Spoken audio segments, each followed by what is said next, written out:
मैं बोल दूं कि मैं आपको 2 दिन में केपी सिखा दूंगा, ये दावे करने वाले फेक होते हैं। शादी हो नहीं रही है, होने वाली और होने वाली नहीं है, फिर क्या करोगे?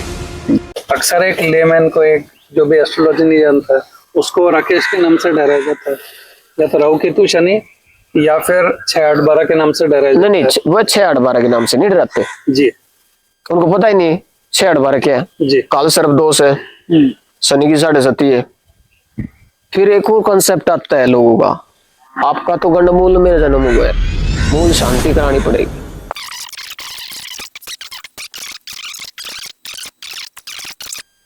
केपी एस्ट्रोलॉजी से जो भी नक्षत्र वास्तु होगा जी, उसके रिजल्ट जब आएंगे जब उन चीजों को एक्टिवेट किया जाएगा। देखो एक्टिवेट क्या होता है देवी जी, जब भी कोई बैड प्लेनेट बोले तो 6-8-12 से रिलेटेड कोई भी प्लेनेट एक्टिव होता है आपकी डीबीए के दौरान, दशा भुक्ति अंतरा में, तो प्रत्येक प्लेनेट किसी न किसी नक्षत्र में होता है। उस नक्षत्र का स्टार का जो लोड होता है वो भी मैटर करती है। कौन सा नक्षत्र आपको 6-8-12 दे रहा है, उसके कोई ना कोई तो देवता रहते हैं। अब उस देवता को आपने बैलेंस करना है, और किस लेवल पे करना है ये थ्योरी का पार्ट है। जी। और यही लॉजिक है सबसे बड़ा, और आजमा के देख लो उसमें क्या है। बिल्कुल भैया अभी हमारी एक चर्चा का विषय है, आप सबको पता है, और जिन्होंने भी नक्षत्र वास्तु करवाया है सबको रिजल्ट भी मिले, मैजिकल रिजल्ट मिले, रिजल्ट तो मिले, हमारे सामने मिले।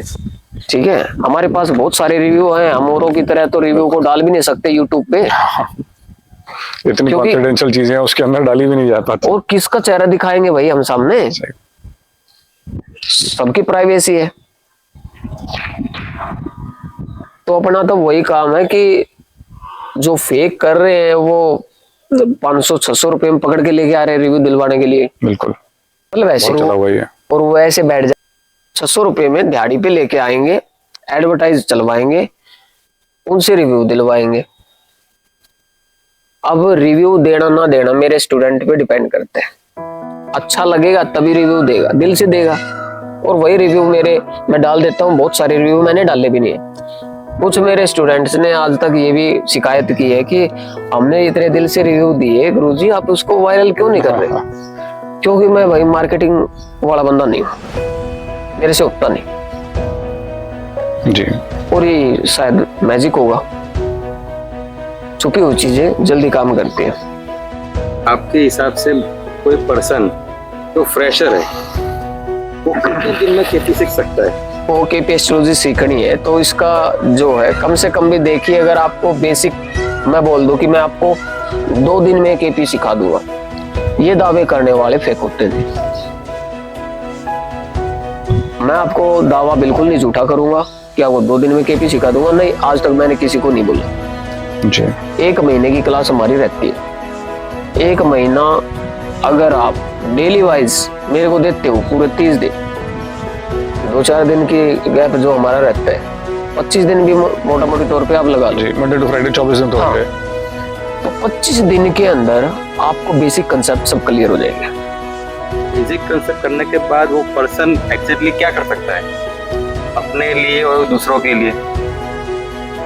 देखो करने को तो ऐसा है कि वो भगवान बन जाएगा, ये भी गलत है। नहीं, जैसे कुछ लोग दावा करते हैं कि 2 दिन में वास्तु सीख लोगे तो फिर मैं सिखा दूंगा, फिर उसके बाद वास्तु कर लोगे तो मतलब जैसे केपी एस्ट्रोलॉजी आपने बोला 25 दिन, चलो मान लेते हैं 40 दिन ले लिए उसने सीखने में, उसके बाद बेसिक करने के बाद जब बंदा बाहर आएगा तो वो एक्चुअली अपने वे में अपने खुद के लिए क्या कर सकता है, दूसरों के लिए क्या कर सकता है? अपने लिए अपना चार्ट लगा के वो कम से कम ये तो देख सकता है ना कि भाई मेरे साथ कल क्या घटने वाला है, या इस टाइम पीरियड में मेरे साथ क्या क्या घटना हो सकती है। मतलब आपका कहना ये है कि वो अपने को सेव कर सकता है, खुद को और कुछ हद तक दूसरों को भी। फिर तो दूसरों को भी करेगा, जो सबसे पहले अपने को सेव करेगा तो दूसरों को तो करेगा ही। ओके, उनको बहुत जल्दी करेगा।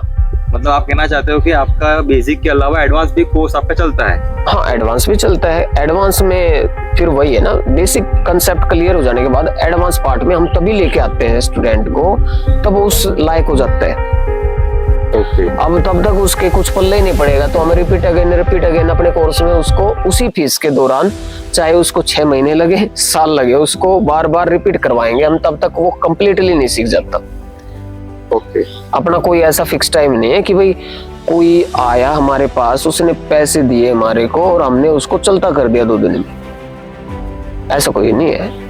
अपना फोकस है ओजेड फाउंडेशन को उस लेवल पे लोगों के अंदर एक स्किल को डेवलप करना, ताकि लोग निस्वार्थ सेवा भी कर सके और अपने लिए तो कर ही सकते हैं। सर एक मेरा बेसिक क्वेश्चन है कि एस्ट्रो वास्तु में और नक्षत्र वास्तु में क्या डिफरेंस है? जी देखो, एस्ट्रो वास्तु भी 2 तरीके से काम करता है देव जी। अभी बात आ जाती है कि भाई वो ट्रेडिशनल वाले, उनका फिर वही कंसेप्ट है।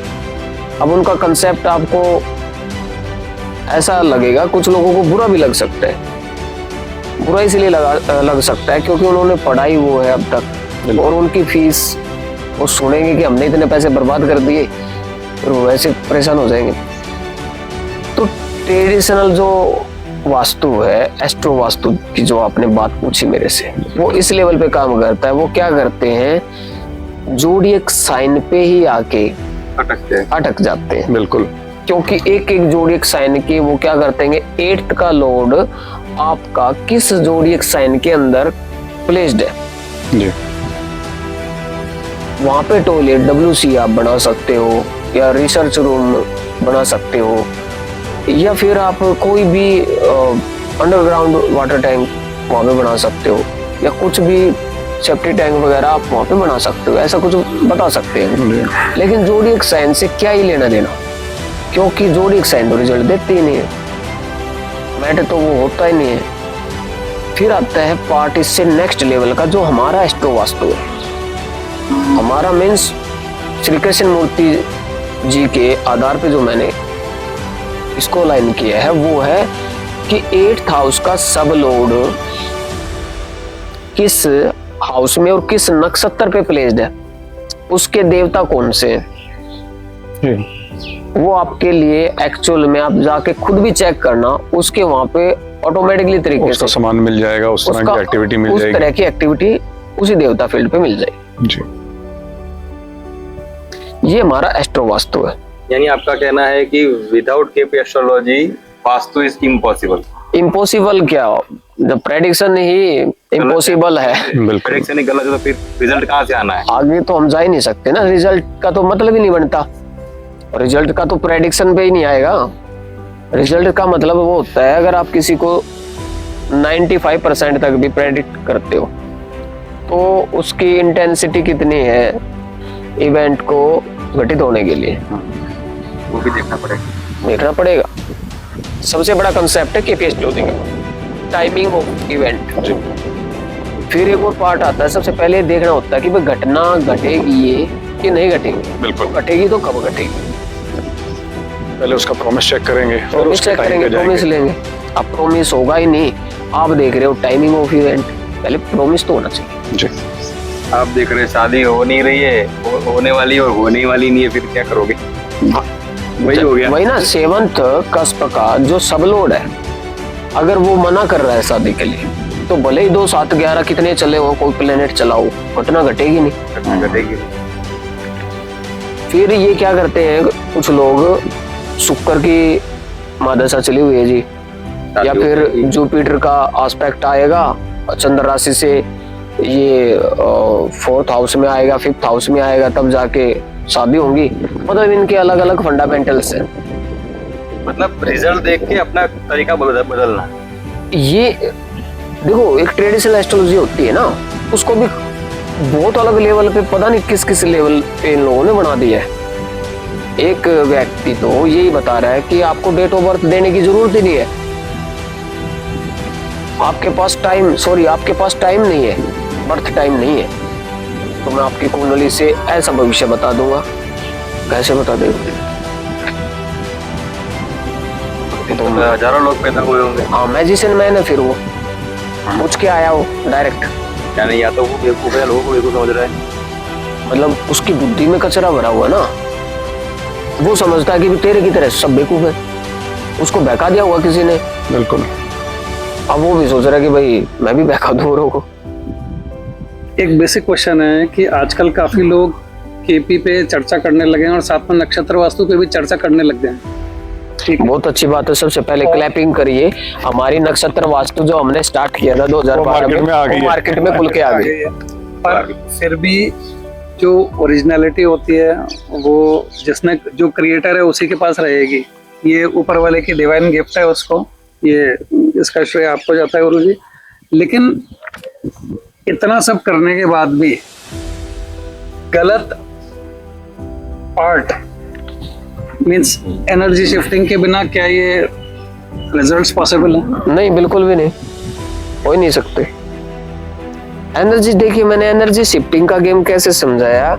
एनर्जी शिफ्टिंग का गेम इस लेवल पे है जो डीबी पे काम होता है, ट्रांजिट पे काम होता है।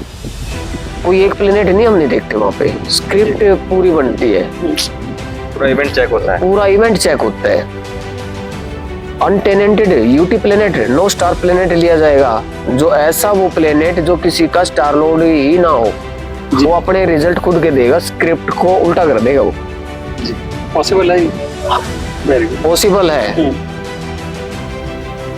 क्योंकि अगेन एक और क्वेश्चन है कि केपी एस्ट्रोलॉजी के इन बेसिक्स पे टेनेंटेड अनटेनेंटेड इन सब पे चर्चा होती रहती है जी। काफी लोग करते हैं, लेकिन उसकी नक्षत्र वास्तु से एप्लीकेशन करना और प्रॉब्लम अगर केपीएस कर रही है और फिर भी अगर आपको रिजल्ट नहीं मिल रहे हैं तो आप सिर्फ एनर्जी को शिफ्ट करके रिजल्ट प्राप्त कर सकते हैं।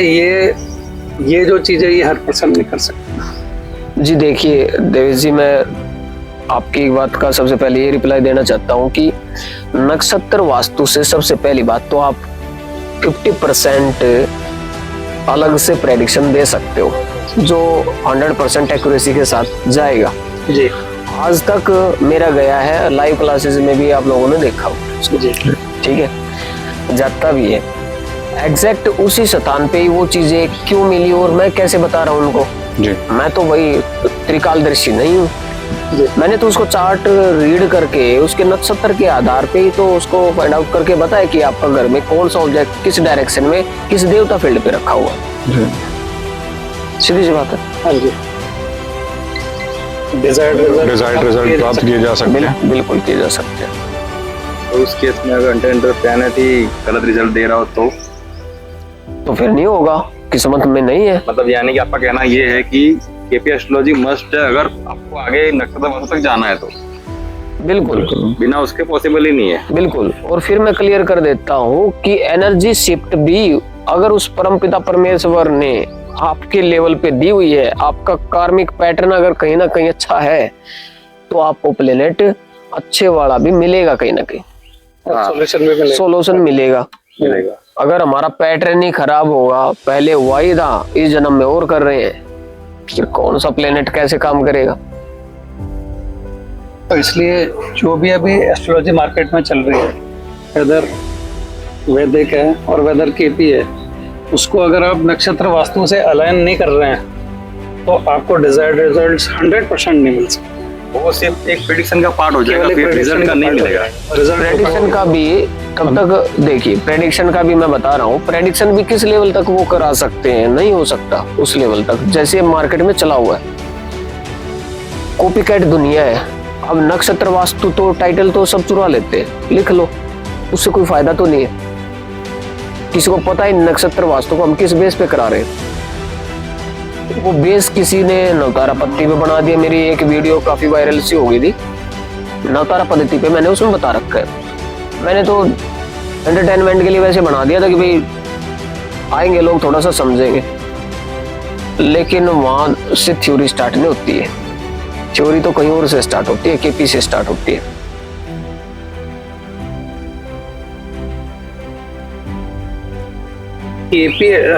केपी एस्ट्रोलॉजी विद नक्षत्र वास्तु का हमारे कर्मों से क्या रिलेशन है?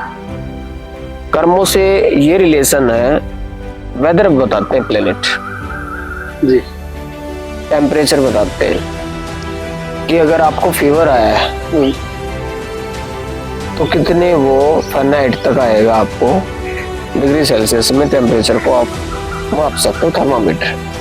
जी प्लेनेट कोई अच्छा बुरा नहीं होता, अपने कर्म अच्छे बुरे होते हैं देव जी।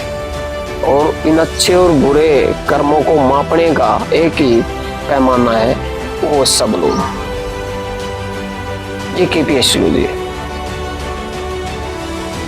कुछ लोग सब लोड के आगे भी सब लोड तक जाते हैं, वो कॉन्सेप्ट क्या होता है फिर?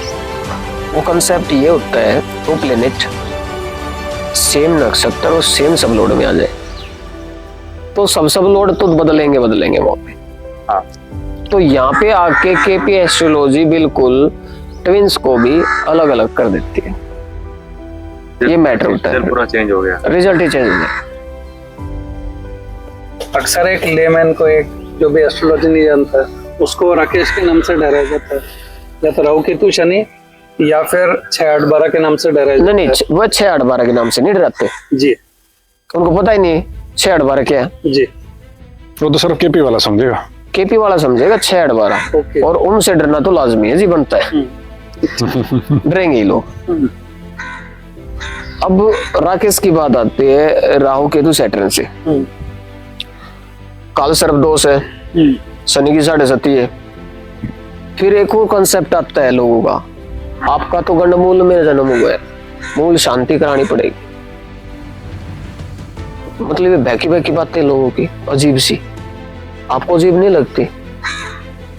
अगर गंडमूल में क्या कोई प्रधानमंत्री नहीं बना था जिनका जन्म हुआ था,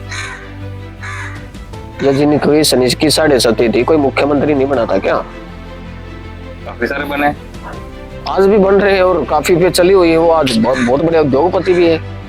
कॉन्सेप्ट वो है ही नहीं, वो तो एक ड्रामा है। लोग इसलिए तो पाखंडवाद के सामने सच्चाई दब चुकी है। ठीक है जी, हो सकता है भाई अपनी मार्केटिंग बूस्ट करने के लिए मैं भी झूठ बोल रहा हूँ, आजमाने में क्या जाता है, क्लियर कर लेना चाहिए ना हर इंसान को। रिसर्च नहीं करोगे किसी चीज पे तो फिर आप किस चीज के रिसर्चर हो, एस्ट्रोलॉजर कैसे बनोगे? मेरी बातों में मत आना बिल्कुल भी। मेरी बातों में से भी आपने झूठ को पकड़ना है कि ये बंदा कहीं झूठ तो नहीं बोल रहा। मैं तो ये बोलता है ना कि आप मेरी हर बात पे बिलीव करो। क्यों करो भाई? प्रैक्टिकल करो। जब तक आप प्रैक्टिकल नहीं करोगे तो आपको पता कैसे लगेगा? प्रैक्टिकल करना बनता है। मोस्ट ऑफ ऑल एक बेसिक क्वेश्चन पूछा जाता है कि शनि की जो 7.5 होती है जी, वो सेकंड या थर्ड फेज में बहुत ज्यादा कष्ट देती है, क्या ऐसा वाकई में? और सैटर्न किसी का 2-6-11 या 2-6-10-11 दे रहा हो तो उसके लिए तो क्या करेगी? मतलब शनि की 7.5, उसके लिए तो उसका बेस्ट टाइम हो जाएगा। और शनि की 7.5 का मतलब शनि काम करेगा उस पे अकेला, और 8 प्लेनेट वो क्या करने जाएंगे? और फिर जो डीबीए चली होगी, सैटर्न तभी तो काम करेगा ना, डीबीए में कहीं एक्टिव होंगे। जी जी या सैटर्न उस दिन ही काम करेगा फिर जिस दिन मून उनके नक्षत्र में होगा, या फिर मून उसके सबसे निकलेगा, या उस प्लेनेट के साथ में जिसमें उसकी कंजक्शन है उसके 1 डिग्री क्लोज डिग्री पे निकलेगा ट्रांजिट के दौरान। चंद्रमा उनसे ट्रांजिट करेगा तब घटना घटेगी। लेकिन पहला क्वेश्चन तो ये बनता है कि शनि की 7.5 एक्चुअल वर्क कितना करती है और कितना नहीं करती। शनि की 7.5 से हमारा कोई लेना देना नहीं, कोई कंसेप्ट नहीं है, ना कोई ऊंच नीच में लेता, कोई और लेता होगा हो सकता है, ये मेरा मानना है। किसी को गलत लगे लगने दो। आपने भी देखा प्रेडिक्शन में मैंने आज तक कितना काउंट किया है, और किसी भी रिजल्ट में या किसी भी प्रेडिक्शन में बता दो कि हमने कोई गलतियां की है। अपनी लाइव क्लासेस चलती हैं, लाइव चार्ट लगाता हूं मैं। भगवान मैं भी नहीं हूं,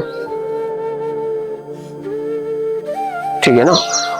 बर्थ टाइम रेक्टिफिकेशन हम करते हैं, कैसे करते हैं मैं वैसे ही नहीं बता देता हूं कि भाई आपके बिहेवियर के साथ ये सब लोड मैच नहीं कर रहा,